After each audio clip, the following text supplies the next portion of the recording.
السلام عليكم مقعي هو بكر أحمد حسين وحان كميدا هاي أرضيدي كقلن جبسي جامعة الجمهورية باجوان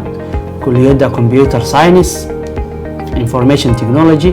sidoo kale waxaan kamid ahaa ardaydii ku dhiiratay inay iska diiwaan galiyaan xilligii ugu horeeyay jaamacadda runtii wuxuu ahaa go'aan geesinimo leh marka loo fiiriyo jaamacad bilow ah inaan iska diiwaan galino laakiin wax walba waxay isbedeleen semesteradii koowaad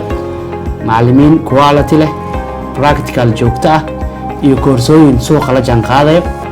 daraasaadka aan qaadanayna waxa inoo dheeraa tababaro iyo koorsooyin gaagaaban oo ku saabsanaa horumarintii wixii aan baranay mid ka mid ah walwalkii aan qabnay wuxuu ahaa sidii aan ula jaan qaadi lahayn fursadaha iyo dhaqdhaqaaqyada suuqa ka jira ayadoo loo eegayo wixii aan baranay taasi waxay igu abuurtay inaan si dhow ula socdo ishana ugu haayo noocyada baahiyaha suuqa ka jira ee igu habboon waxaan awood u yeeshay inaan aasaaso macad aniga ii gaar ah oo lagu barto culuumta kombiyuutarka hadda waxaan ahay maamulaha xafiiska shaqada iyo shaqaalaha shirkadda warbaahinta Astaan Media oo aan ku soo biiray 2018 waxaan jeclaan lahaa inaan kula dardaarmo dhammaan ardayda jaamacadda inay ku dadaalaan waxbarashadooda